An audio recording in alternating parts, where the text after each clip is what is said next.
বিসমিল্লাহির রহমানির রহিম।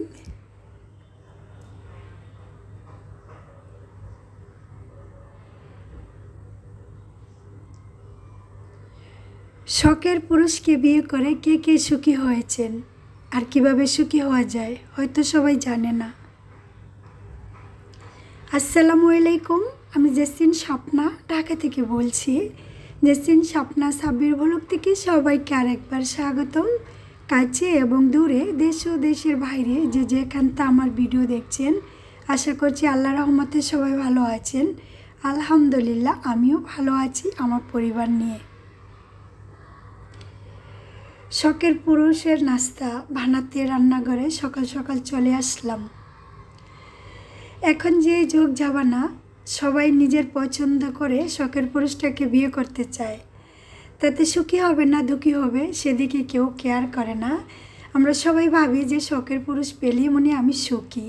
আসলে কি ঠিক? বাবা মা পছন্দ করে যেখানে বিয়ে দিবে, আমার মন মতো হয় সেখানেই আমার ভালো এবং পছন্দ এবং সুখী। শখের পুরুষকে বিয়ে করলে সমাধান শেষ হয়ে যায় না। বিয়ের পরে একটা বড় কর্তব্য ও দায়িত্ব আছে। এক এক করে শখের পুরুষের জন্য ফুলকো ফুলকো করে রুটিগুলা বানিয়ে নিয়েছি।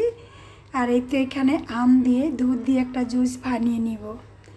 আজকে আমার এই ভ্লগে যা যা আছে এবং থাকছে সব কিছুই আমার প্রিয় শখের পুরুষের জন্য। আমরা মেয়েরা অনেক কিছুই পারি, কখনো হাসতে কখনো কাঁদতে। সব কিছু পারতে পারতে শিখতে শিখতে করতে করতে এখন বড় একজন অভিনেতা হয়ে গেছি, যে যখন যা কিছুই করতে পারি এবং করছি। শখের পুরুষের ভাবনা চিন্তা রাত আমাকে অনেক কিছুই বলেছে। তো আমি ভাবলাম যে ঠিক আছে, তার পছন্দের খাবারগুলোই আজকে আমি রেডি করব। একজন পুরুষকে আপনি যতই ভালোবাসেন, যদি একটু ভালোবাসা কম হয়, তো সেই শখের পুরুষটা বলতে থাকবে যে আমার প্রতি তোমার কেয়ার, দায়িত্ব, ভালোবাসা সব কিছু ফুরিয়ে গেছে, কম হয়ে গেছে।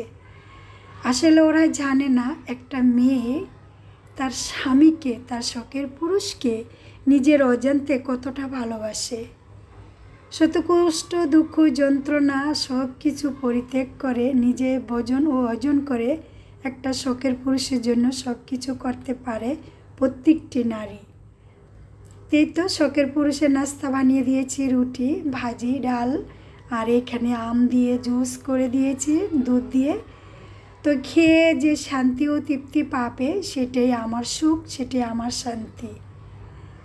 আমরা মেয়েরা মনে করি যে একটা শখের পুরুষকে বিয়ে করলে মনে দায়িত্ব শেষ হয়ে যায়। আসলে কিন্তু ঠিক না। বিয়ের পরে দায়িত্বটা কিন্তু আরও বড় বেড়ে যায় এবং আরও বড় সম্মান করতে হয়। তো খাওয়া দাওয়া শেষে আমার শখের পুরুষটা অফিসে চলে গেছে, আব্দুর রহমানের দিকে দুষ্টামি করছে। আর এই যে আমি আমার সংসারের কাজগুলো ধীরে ধীরে করে নিচ্ছি। খাওয়া দাওয়ার শেষে যে জিনিসগুলো আবর্জনা ময়লা হয়ে থাকে, তা যদি সাথে সাথে দেওয়া না হয় তা আমার কাছে খুবই খারাপ লাগে। আর মাছির কথা তো বলাই জানা, ভ্যান ভ্যান করতে থাকে। তো সবসময় ধোয়া পালকি, পরিষ্কার পরিচ্ছন্নতা একটা ইমানের অংশ এবং অঙ্গ। আমরা সবাই সবসময় পরিষ্কার পরিচ্ছন্নতাভাবে থাকবো। এই তো আমি এক এক করে সমস্ত খাওয়ার হাঁড়ি পাড়ি, প্লেটগুলা, গ্লাস সব কিছু ধুয়ে নিয়েছি।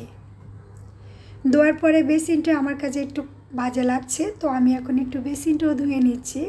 তা হয় কি চোখের প্রশান্তি, সেই জন্য যে জিনিসটা দিকে তাকাবো চোখ দিয়ে ভালো লাগলে সেটাই শান্তি, আর যদি ভালো না লাগে সেটাই অশান্তি মনে হয়।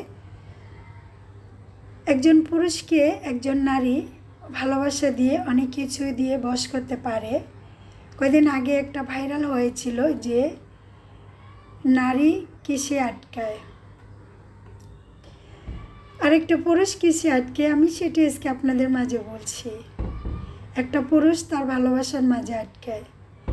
আর এই যে দেখছেন আমি এখানে রান্না করছি আমার গাছের পুঁইশাক দিয়ে, আর একটা ছোট্ট আলু দিয়ে তেলাপিয়া মাছ রান্না করব। এইটাও আজ আমার শখের পুরুষের জন্য। যখন তার মন ভালো না থাকবে, তার মন ভালো করতে হবে। যখন সে কি খাবে, কি খেতে পছন্দ করে তার দিকে খেয়াল রাখতে হবে। তার সুবিধা অসুবিধা অনুভব করে চলতে হবে। এবং সে বাসায় এসেছে, তার সামনে কি দিতে হবে কি দিতে হবে না, এবং তার সাথে ভালো কথা বলতে হবে। একটা শখের পুরুষকে খুশি করাতে একটা নারীর জীবনে অনেক কিছুই পরিত্যাগ করতে হয়, যেন সে পুরুষটা সুখে থাকে, শান্তিতে থাকে। আর আপনার স্বামী যখন বলবে যে আমি এই সংসারে আমার স্ত্রী আমার সন্তান নিয়ে সুখী আছি, আল্লাহ খুশি হয়ে যাবেন। আর সে স্বামী যদি বলে আমি সুখী নেই, তাহলে আল্লাহ নারাজ হয়ে থাকবেন। তো আমরা চাই আমার শখের পুরুষ এবং আমার সৃষ্টিকর্তা দুজনই সুখী হোক এবং খুশি হোক এবং সুখে থাকুক। আমরা না হয় একটু কষ্ট করে গেলাম, নিজের জীবনকে, নিজের চাওয়া পাওয়াকে, নিজের চাহিদাকে ত্যাগ করে গেলাম, তাতে কি হয়েছে? শখের পুরুষ, সন্তান, পরিবার, আল্লাহ সবই তো খুশি হবেন আমাদের এই চাওয়ার মাঝে। তাহলে এখানে যে আমি কোরবানি দিয়ে বাবার বাড়ি গিয়েছিলাম, তো সেখানে আমার ছেলে আব্দুর রহমান তার মামা মামি, নানা নানি, খালা খালি, নানা তো নেই, খালা খালি সবার কাছ থেকে চেন, আংটি, টাকা উপহার পেয়েছে। আর সাথে যে একটা কম্বলও গিফট পেয়েছে। তো এই কম্বলটা আমার ছোটো বোন দিয়েছে, বলছে আব্দুর রহমান যখন মাদ্রাসায় ভর্তি হবে তখন আব্দুর রহমানের জন্য এটা রেখে দিতাম। আব্দুর রহমান তখন মাদ্রাসায় এটা নিয়ে যাবে শীতের ভিতরে। তো কম্বলটা কেমন লাগছে আপনাদের কাছে? যদি ভালো লাগে একটা লাইক দিবেন, একটা লাইক দিতে ভুলবেন না। প্রতিনিয়ত একটা লাইক দিয়ে আমার পাশে থেকে আমার ভিডিওটা শুরুতে শেষ পর্যন্ত দেখবেন।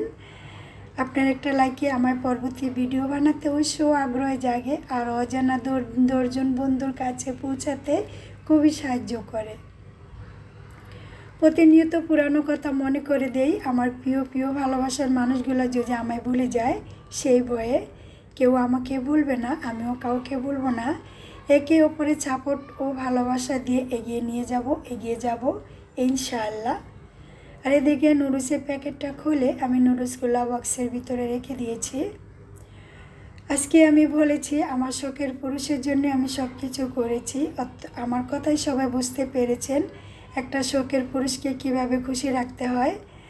আজকের আমার ভিডিও যদি আপনাদের কাছে একটু ভালো লাগে, চাইলে আমার চ্যানেলটাকে সাবস্ক্রাইব করে পাশে থাকা বেল আইকন অন করে পাশে থেকে যাবেন, যাতে ভিডিও ছাড়া মাত্র নোটিফিকেশন আপনার কাছে পৌঁছে যায়। আপনি যদি এই কাজটা অলরেডি করে থাকেন, আপনাকে অসংখ্য ধন্যবাদ। আমার ছোট্ট সোনা বাবাকে নুডলস খাওয়ানোর আগে সবসময় আমি নুডলসগুলো এভাবে ধুয়ে নিই, কারণ নুডলসে অনেক ময়লা থাকে। সেই ভয়ে পরিষ্কার পরিচ্ছন্নতা করে একটা সন্তানকে রাখলে সেটা সুস্থ থাকে, সেটা আমরা সবাই জানি। আর আমার এই ছেলে এভাবে নুডলসটা রান্না করে দিলে খেতে খুবই পছন্দ করে। ছোটো ছোটো সোনামণির মনের আবেগ তো বোঝা যায়, বাপ মারাই বুঝে, আর কেউ বুঝে না।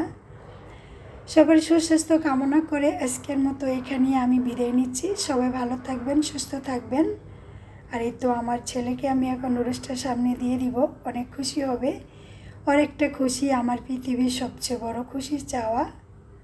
আসসালামু আলাইকুম, আল্লাহ হাফিজ।